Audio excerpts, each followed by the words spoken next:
Well, hello everyone. Welcome to another live stream on the History 5 podcast. And today I'm joined by Professor John Kloppenborg.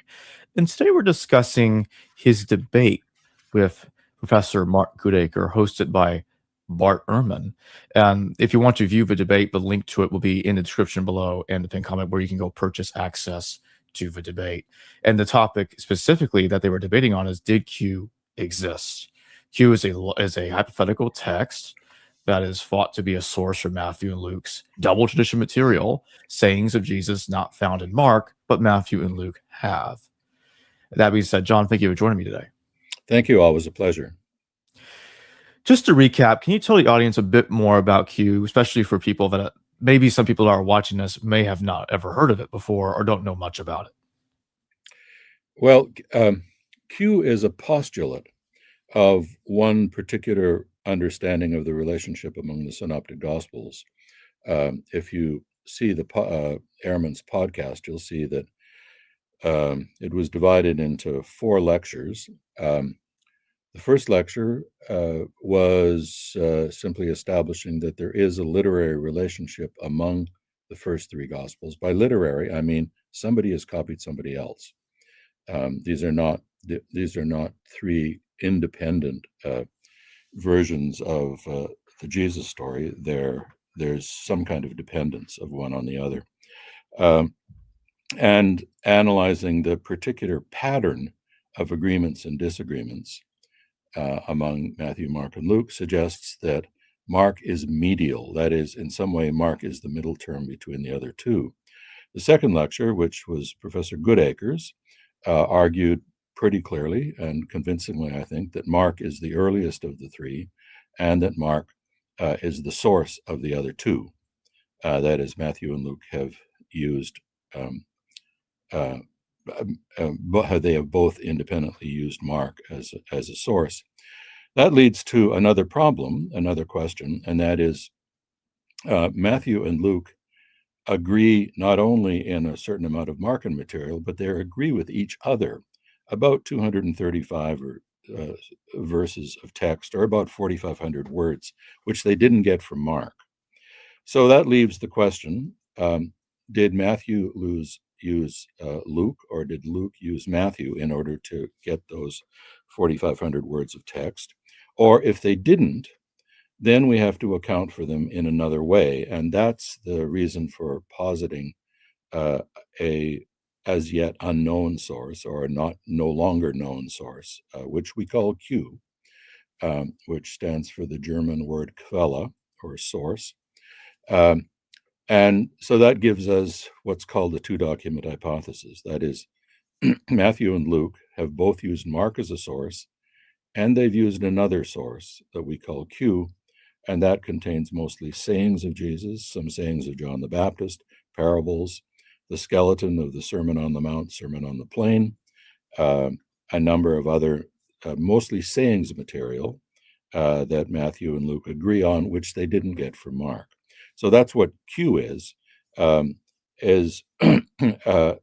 Professor Goodacre doesn't think that Matthew and Luke are independent of one another. That is, using your diagram here, that I think that there's no lines that should be drawn between Matthew and Luke, such that Luke got his 4,500 words from Matthew. But if you do draw a line there, then there's no reason for positing Q. That is, the 4,500 words of text is exactly what Luke copied from Matthew. So the substance of the debate, if you want to call it that, that we had last week was we both, in fact, agreed that Mark is the earliest of the 3 Gospels, and that Matthew and Luke have both used Mark. Where we disagreed is on this issue of whether Luke knew Matthew or Luke didn't know Matthew. And if Luke didn't know Matthew, then we have to account for those 4,500 words in another way. And I think the obvious way of accounting for them is to posit a Q. If Luke did know Matthew, then you don't need to posit Q. So that's basically the substance of the debate and what Q actually is. as we imagine it to be. Brianna, thank you for becoming a member. Appreciate it. Slower Night, thank you for your super chat. Was Quella a person who? No, Quelle just means source in German, and that's where the initial Q comes from. So it's a written source that, according to the hypothesis, Matthew and Luke independently used and independently combined with Mark. We have no idea who the author might be, although we also don't really have much of an idea who the authors of the other three Gospels were either. For convenience, we call them Matthew, Mark, and Luke, but none of the texts actually identify the author, and none of them begins with I, Mark, on such and such a year, wrote the following account, or I, Matthew, and so forth. So Quella is simply the name of the source itself. The author of that source, we have no idea, and no way of knowing who the author might have been. When I had Mark Goodacre on to talk about the debate, but this was before the debate actually happened, um, he was trying to argue that, again, I wanted to show a clearer image of the Farrer hypothesis because the arrows didn't quite Sure. show in the earlier image I used. But the he says the minor agreements is a strong argument for saying that Luke knew Matthew. But the second thing that he also brought up, and I definitely and I like your response to both of these points, is he has the minor agreements being evidence that Luke knew Matthew. And the second thing is the Mark Q overlaps. He sees that as being a vulnerability to the Q theory because Mark seems to have elements that are more primitive than what's imagined to be in Q, like the baptism but it lacks the water and fire components that are in Q, and in Matthew and Luke. Now, some claim that Mark knew Q, but he says that Matthew was developing double tradition off of those so-called Mark Q overlaps. At least that's the implication. That's Yeah. how I took it of what he's Yeah. saying. What is your thoughts on both of those points? Well, on the minor agreements, when we posit that Matthew and Luke independently used Mark, that is, that Matthew didn't see what Luke did to Mark, and Luke didn't see what Matthew did to Mark, and similarly with their use of the Q material, we shouldn't expect places where both Matthew and Luke modified Mark, added to, subtracted from, changed in exactly the same way. Now, they do. There's a number of places where Matthew and Luke have exactly the same thing as Mark, but they didn't get it from Mark. So one kind of notorious example of this is in the healing of the ruler's daughter, where in Mark, the woman says to herself, "If only I touch his cloak, I'll be healed." Whereas both Matthew and Luke say, "If only I touch the fringe crespidou of his garment, I will be healed." Now, if Matthew and Luke are completely independent of one another in editing Mark, it's at least a little puzzling that they both use the same term, fringe, of the garment in this story. And there's a number of other, there's 6 or so really difficult places where you wonder, is this a coincidence, or does the coincidence really means that Matthew has used Luke or Luke has used Matthew? Many of those minor agreements, I should say, are pretty easily resolved. Mark has a habit of connecting independent clauses with the word and. So you get, and Jesus did this, and he went there, and. It's bad Greek, it's bad English.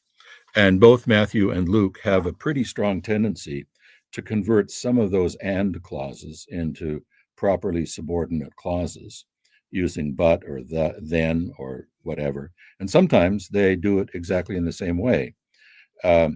So that's certainly a coincidence, but it's hardly an odd coincidence that Matthew and Luke, both correcting Mark's Greek, are occasionally going to correct it in exactly the same way.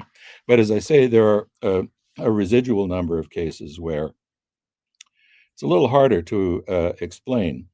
It's not that people haven't explained this. My view is there's. Let me give you a couple of examples of the explanations. One of the earliest explanations that was given simply appealed to the transmission of the text of the Gospels in the 2nd, 3rd, and 4th century, where a scribe copying, let's say, Luke's Gospel, uh, also knows Matthew's Gospel. So it's not a matter of the author of Luke knowing Matthew. It's a matter of a scribe of Matthew and Luke knowing both of them. And so when that scribe comes to the woman saying in Matthew, if only I touch, because the scribe knows that Luke's version says fringe, he simply substitutes fringe. I mean, we know by looking at textual transmission that this kind of harmonization happened all the time. That is, a scribe who happened to know Matthew's gospel but was copying Mark or even copying John had a real strong tendency to assimilate one to the other. So that doesn't mean that they were originally assimilated. It means the assimilation has occurred in the process of transmission. And as I said, this is a very commonly known phenomenon. There's other ways. I mean, you could also say it's just a coincidence, but I'm a little bit hesitant to say that they've both coincidentally ended up with the same term crespidou, fringe, at exactly the same location. But there's several other ways of dealing with this. One scholar who wrote 700 or 800 pages on the minor agreements, Andreas Enulat, argued that all of the minor agreements are post-Markan. That is, they all look like they are developments of Mark's text, which Matthew and Luke then used. Now, that's positing an unknown in order to solve a problem, but it's, since we don't have an original of Mark's gospel, our earliest copy of Mark's gospel is more than a century or a century and a half after it was composed. There's at least going to be some developments of Mark due to textual transmission. And similarly with Matthew and Luke, we don't have first century copies or early 2nd century copies of either of them. We've got at earliest very small fragments in the 2nd century of Matthew, and Luke a little bit later. But so we're not actually looking at anything like the originals of Matthew, Mark, Luke. There's going to be some changes, and that makes it difficult to know whether the minor agreements can be explained as a matter of simply coincidental editing, or that there's been textual interference or corruption between one gospel or another, or there are actually or other versions of Mark that are hanging around that Matthew and Luke have used. So my sort of assessment of the minor agreements problem is it's not that we don't have good answers. We've got too many good answers and we don't know which one to pick.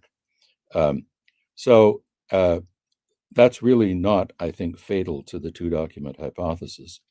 The other issue about Mark-Q overlaps. So we've got a number of them. That is the prediction of a coming one or a stronger one that occurs in Mark and in also Matthew and Luke, where they agree with each other against Mark. They all have a temptation story. They all have a request for a sign. They all have a version of the parable of the mustard seed. And they all towards the end, parallel to Mark 13, they have some speculations upon which Matthew and Luke agree on false messiahs or false prophets or something like that appearing. And the warning is don't believe them or don't follow them when they happen. So there's a number of sort of common incidents. if it were the case that Q, as it was reconstructed, uh, uh, is uh, uh, is so identical to what Mark is, then we would say, well, surely there's no reason for positing a Q at all. They're simply using Mark and they're changing it in various ways. But that's not the case. We've got about 6 incidents um, where there's some agreements between Matthew and Luke against Mark that entitles one to posit a Q version. But one of the characteristics of those Mark Q overlaps is that they always involve much more speech material. So, to take one example, um, Mark, in predicting the coming of somebody that he calls the stronger one, he says, he attributes to John the Baptist, I baptize you with water, but the stronger one is coming, whose sandals I am not fit to carry. He will baptize you with the Holy Spirit. Both Matthew and Luke, and therefore Q, they use the term the coming one, not the stronger one, and in the way they have constructed their oracle, where Mark is comparing the two baptisms. I baptize with water, but he will baptize with the Holy Spirit. Matthew and Luke both compare the one who is to come, and they call him Ha'erchomenos, the coming one. Um, so um, it begins with ego. Mark, John the Baptist says, but the coming one is stronger, and so forth. But both of them also then elaborate what this baptism is. They both say he will baptize with water and fire. I'm sorry, he will baptize with the Holy Spirit and with fire. And then it continues in both cases. His winnowing fork is in his hand, and he will clear the threshing floor. The wheat he will gather into his granary, and the chaff he will burn with unquenchable fire. That's not in Mark at all. So you get a scenario where Mark has a short piece, and then Matthew and Luke have a much longer speech with agreements in the speech material. The temptation story works the same way. Mark has a 2-verse temptation story. Jesus was 40 days in the wilderness, tempted by Satan, and he was with the wild beasts. The Matthew-Luke version from Q have the 3 temptations also. The devil, he's not called the Satan there, he's called the devil in Q. So the devil comes with 3 temptations. Turn these stones into bread. Throw yourself on the parapet of the temple, and the angels will carry you, and bow down and worship me, and I will give you all the kingdoms of the world. So none of that is in Mark. So it's again those Mark Q overlaps typically have a very short Markan bit and a much longer Matthew Luke bit. That is a Q bit, where it features a lot more speech material, on which Matthew and Luke agree. So we got about 6 of those, and they all have exactly the same characteristics. So yes, Mark and Q overlap, but their overlaps are of a very different character. And if you ask the kind of abstract question, if you had 2 independent accounts of what Jesus said and did, what are the odds that they're going to agree on some of them? That they're going to agree on something about John the Baptist. They're going to agree on a parable or 2. They're going to agree on another detail like a temptation story or something like that. And they do. Now, apart from those, I think, normal kinds of overlaps, Mark and Q go in entirely different directions. That is, Mark's gospel features many miracle stories and exorcisms, very few parables, no Sermon on the Mount or anything like that, whereas Matthew and Luke, that is Q, have relatively few miracle stories, really only 2, a great deal of speech material, the Sermon on the Mount, Sermon on the Plain, lots of parables, and so forth. So sure, they overlap, but I think it would be very peculiar if, as I say, 2 independent accounts of the importance of Jesus never agreed on a single item. That would be very peculiar. We got a couple of super chat questions. Solera Knight again, thank you for another super chat. Originals Q1, Q2, Q3, Q4. Who named them? Why? If you're talking about, I don't know about a Q4. I think Solera is talking about the different redactions of the layering of Q. Like Yeah, okay. I'm That's not aware of anybody talking about a Q4, but now that was based on an analysis of the contents of Q and an attempt to arrive at a kind of composition history. This is one of the things I did. A number of other people have picked up or agreed or come up with something similar. That is, this was an attempt to see if we could figure out, or see if I could figure out, and others, how it was that Q had been composed. That is, what the kind of core materials in Q were, and what were then subsequent additions. And at least in my doctoral dissertation, I argued that Q originated as a collection of what are called teaching speeches, and we know a lot of those from Egyptian wisdom literature. They all tend to use the second person plural imperative. They typically begin with some kind of a programmatic statement, like "Blessed are the poor," something like that. Then move into a number of second person plural imperatives, and then finish with a concluding visualization. And in Q, at least as I analyze it, there are 6 of those, but those have also been supplemented by adding a number of largely polemical materials. And I thought that there was at least a couple of pieces, the Sermon on the Mount, the temptation of Jesus, and the statement about the perdurance of the law, that really didn't fit with either of those 2 layers. So I ended up with sort of 2 main layers, and then a couple of additions, which you could call Q3. I don't know that anyone has posited a Q4, but as I say, this was an attempt to arrive at a kind of compositional history. That's certainly not the only way that people have thought about the composition of Q. Harry Flederman and others just think it was thrown together as it now stands, and there are no layers. Others, one of my predecessors, Dieter Luhrmann, thought that it was redacted. He doesn't call this Q2, but we might. Sayings of Jesus were then redacted, especially by adding a kind of series of polemical statements that featured opposition to this generation, which is one of the terms that Q uses. So there you might have sort of 2 layers of Q, or an original composition plus some editing. These are all very hypothetical. I mean, after all, we're trying to do compositional history on a document that itself has to be reconstructed from Matthew and Luke. So it's a hypothesis built on top of a hypothesis. So it's, it was an interesting experiment, but that's what it was. It was an experiment to see if we could figure out how Q was composed. Michael, thank you for your super chat. What do you think of Douglas Ockman's proposal that Jesus acted as a mediator between tax collectors and sinners, to help resolve their tax debt problems?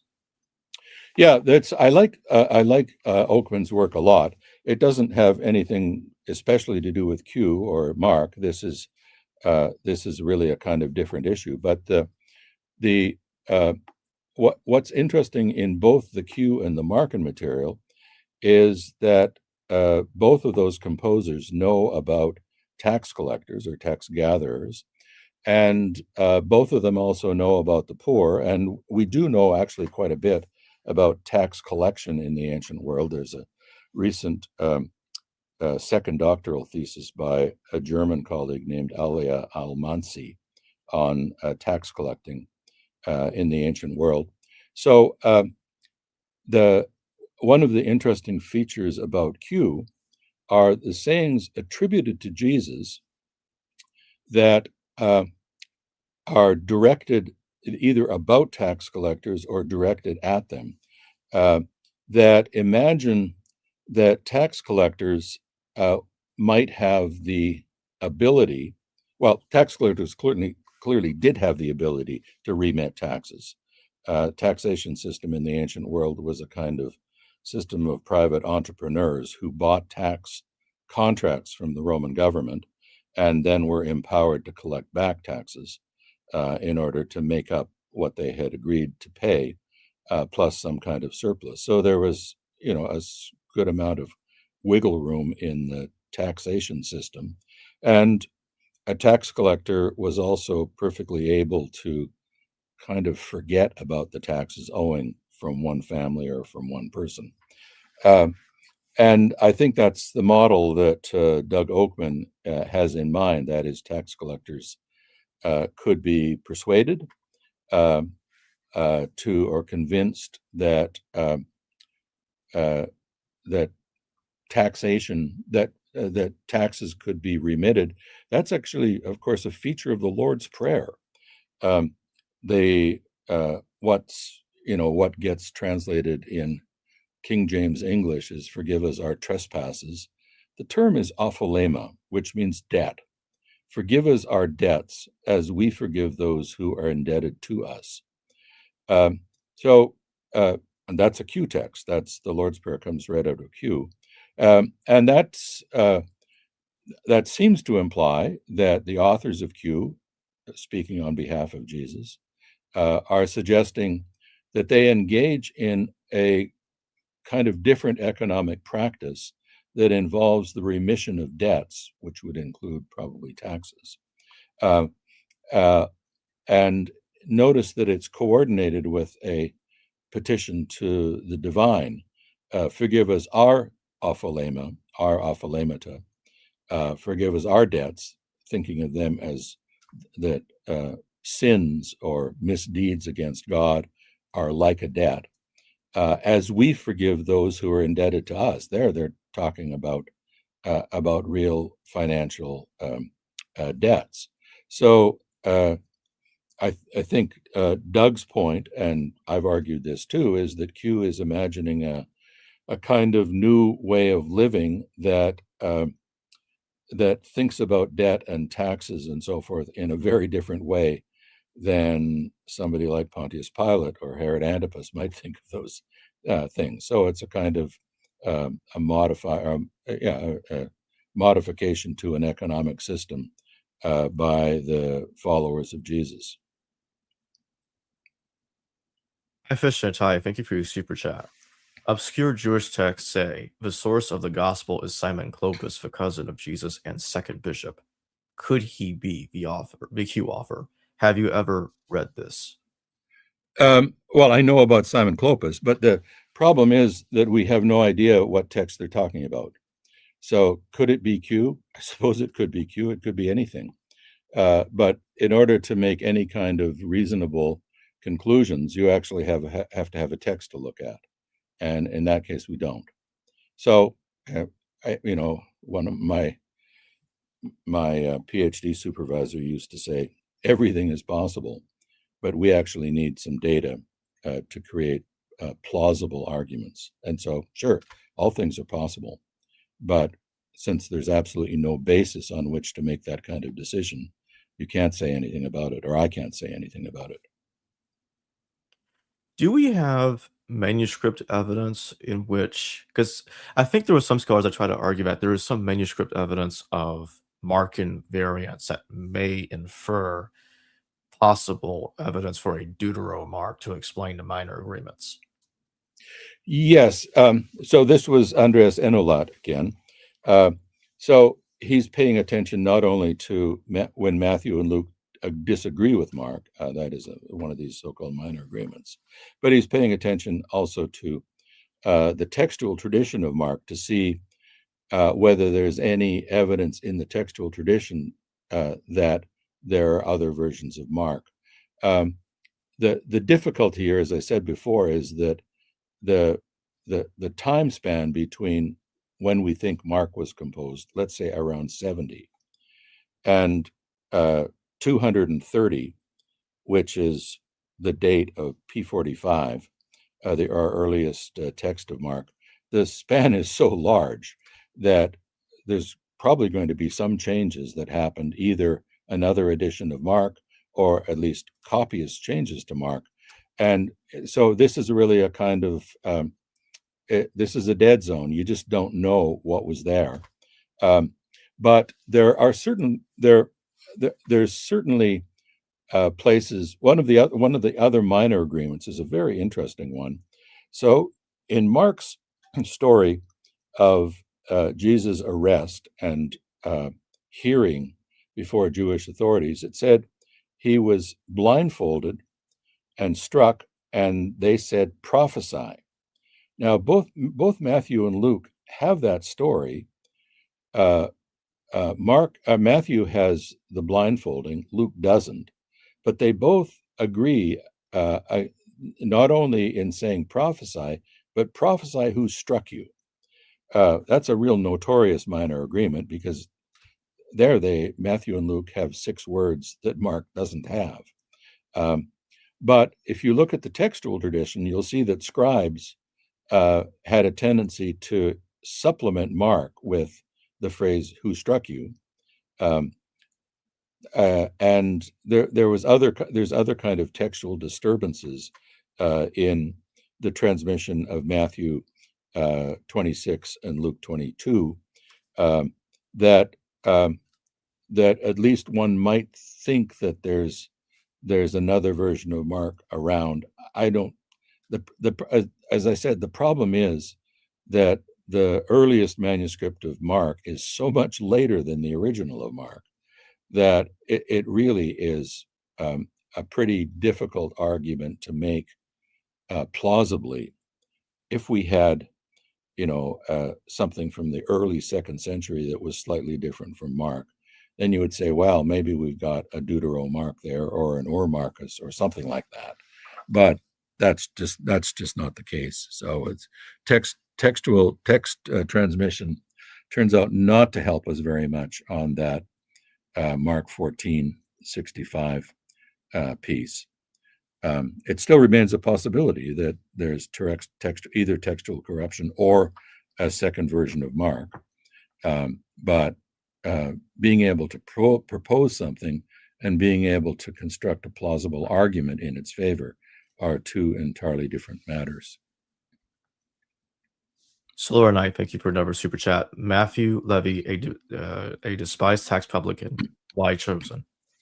Yeah, that's so. This goes back to the story in Mark 2 of the call of Levi, where his name is Levi, son of Alphaeus. If you look at the parallels in Matthew and Luke, Luke agrees that his name is Levi, but Matthew has the same story where the tax collector's name is Matthias now.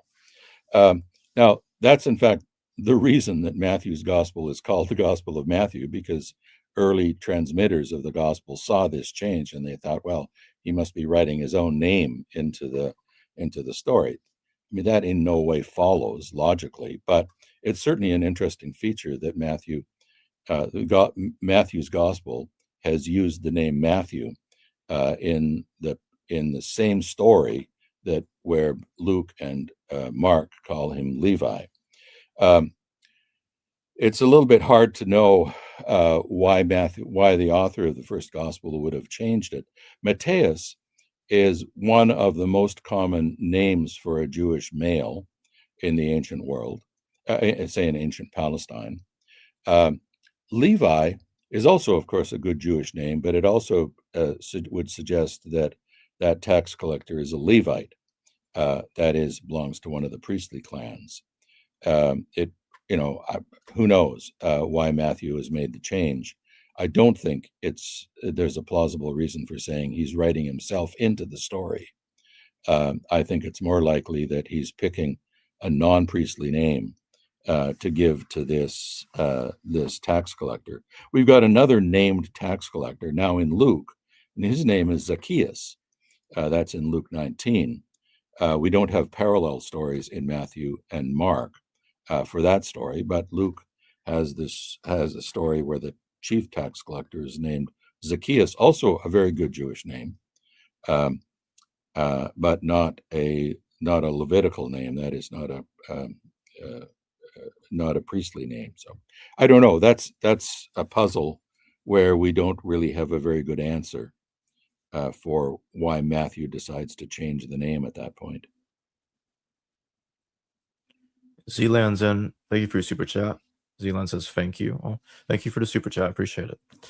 The last thing I'd like to ask is when you look at the overall argument of the Farrer hypothesis, I say if you take it all in combination, they have the minor agreements against Mark. They have it. They both have infancy narratives. They both have genealogies of Jesus. They both have the double tradition that we can't really find anywhere else. So and they argue that all of that put together, even if there might be arguments that might make it complicated to understand how Luke knew Matthew, but they say the preponderance of that evidence indicates that Luke knew Matthew one way or the other. What do you make of that overall argument? Well, I actually think one has to be careful here, and Mark was pretty careful too. You've used the word evidence. I mean, evidence is data that sort of inextricably points in a certain direction. That actually we don't have. We've got data. We don't have evidence. That's what I meant. So, and the conversation that I had with Mark, we ended up agreeing on so much, and then on some points we ended up disagreeing. The principal point is whether there is sufficient reason to think that Luke had direct access to Matthew or not, and that's really where the argument comes down to. Now, you pointed out some of the interesting sort of agreements between Matthew and Luke. For example, both of them have an infancy story. But if you read the two infancy stories, they're different. In Matthew's case, Jesus is born in Bethlehem, because that's where Joseph's house is.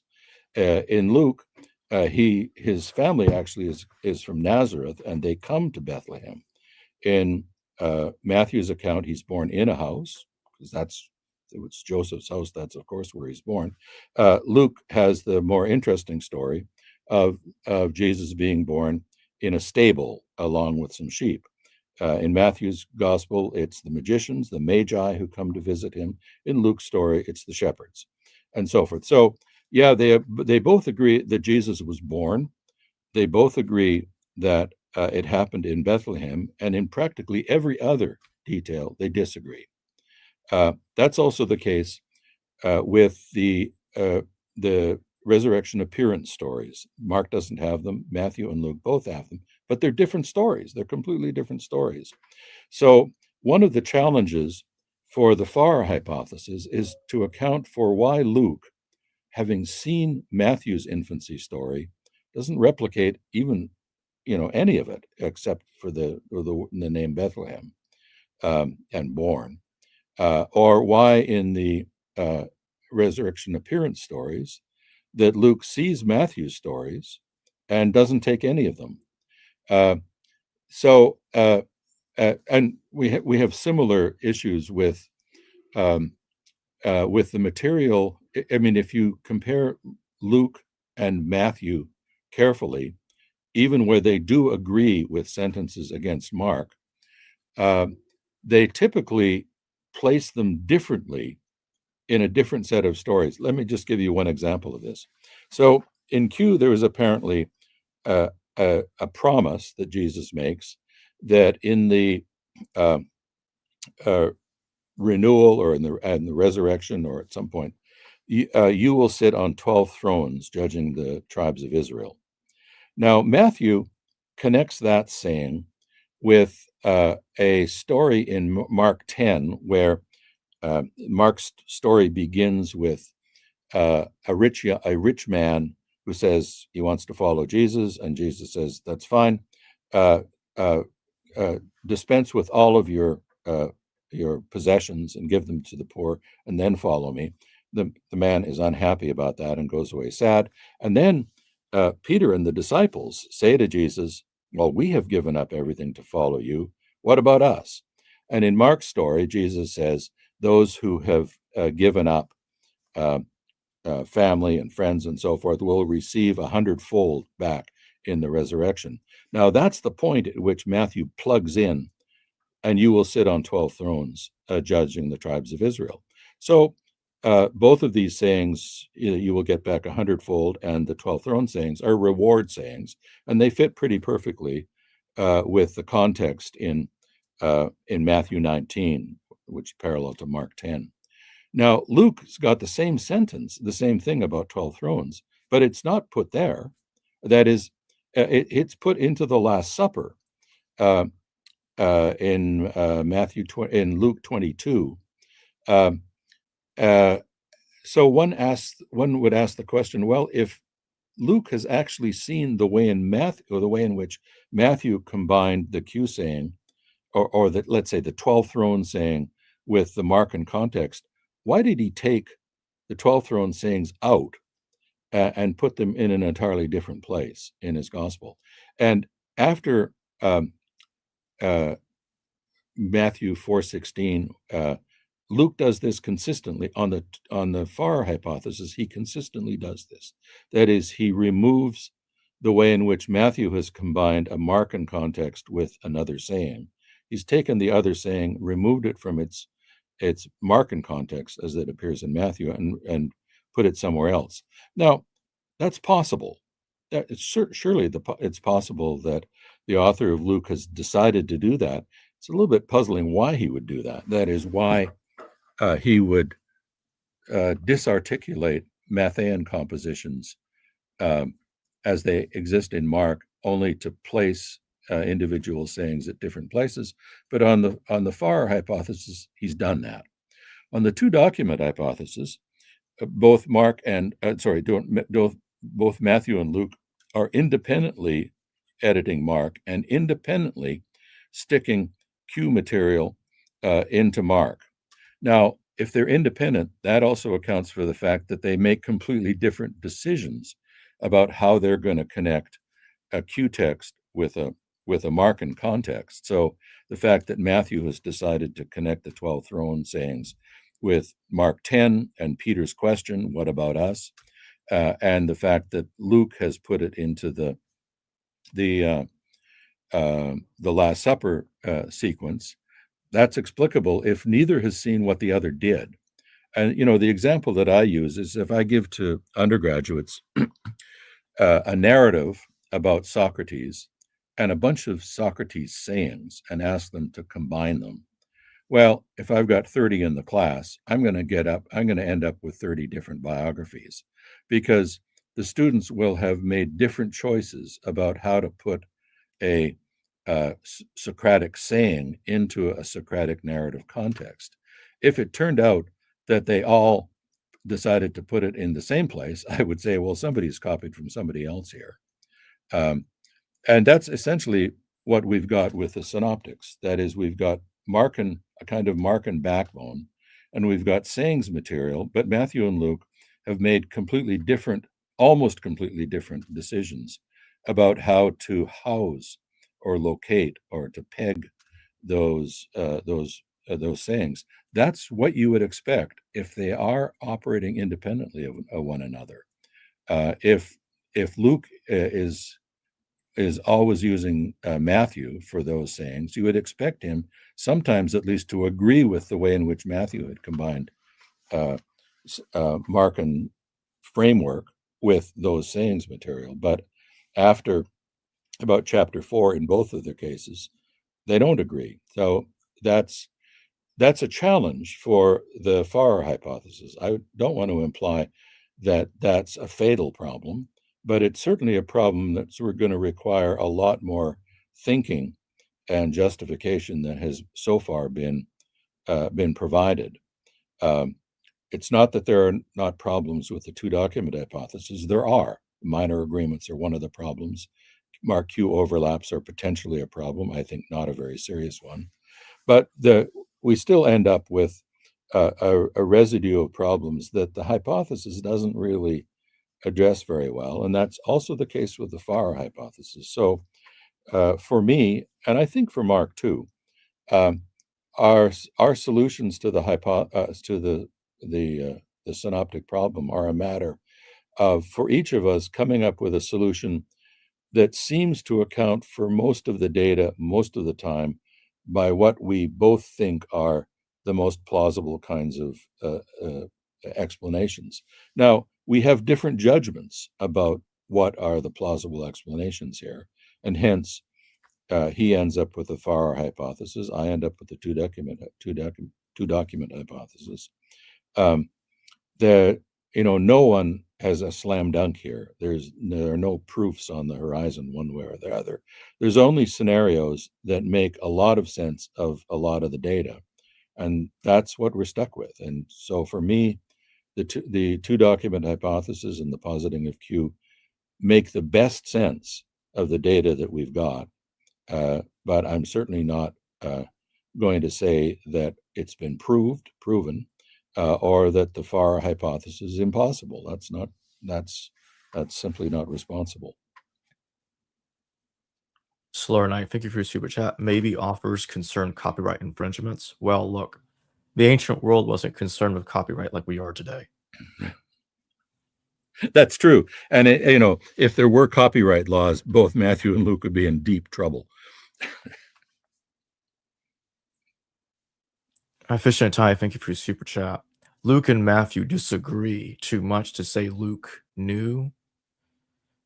Knew Matthew, I think. Yeah. He corrects that here. Luke knew Matthew. Yeah. I mean, that's. I think that's generally true.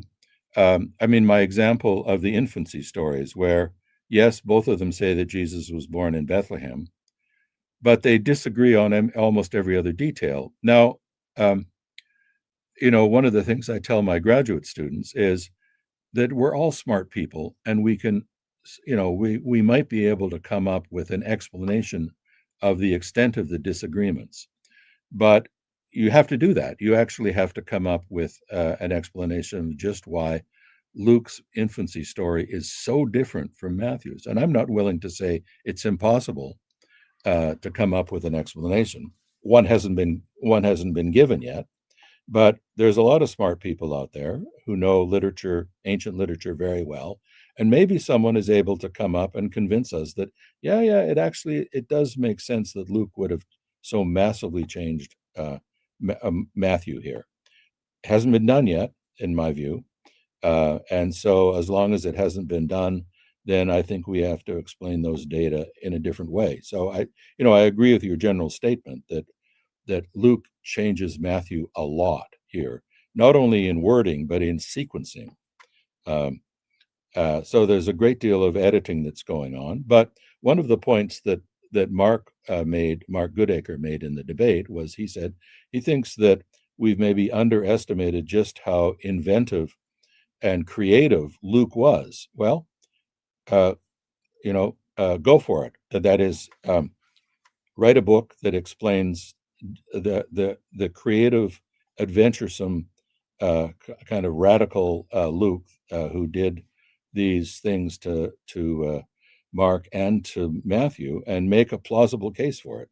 That hasn't been done yet, but I don't want to exclude that somebody might in fact be able to come up with a plausible explanation for why Luke disagrees so much with Matthew, and with Mark as well. So, as I say, this is, we're not in the zone of proofs and slam dunk, and winners and losers in this kind of debate, where we're really in the territory of each of us trying to provide meaningful and plausible explanations of the data that we've got, and we end up disagreeing on plausibility, and which is a rather subjective thing, right? It's not a matter that we both got data that's impossible to explain on our hypothesis.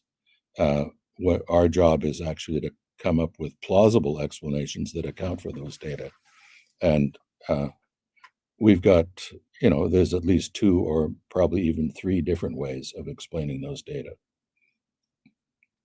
I'd like to remind everybody real quick, the link to the debate course will be in the description below and the pinned comment. On top of that, I'll have the links to John's The Earliest Q Gospel, And also, if you want to get really into the technical weeds about the Q source and the synoptic problem, I also recommend Excavating Q as well. Both the links to both books will be in the description below in the pinned comment, along with the debate course as well. That being said, John, thank you very much for joining me today. Thank you. Always a pleasure, Jacob. Hello, viewers. Thanks for watching this video from the History Valley YouTube channel. Please don't forget to subscribe and hit the notification bell. And if any of you wish to further support this channel, please consider checking out this channel's Patreon page and becoming a patron, and/or donate through PayPal or through Super Chat during your live stream. Thank you.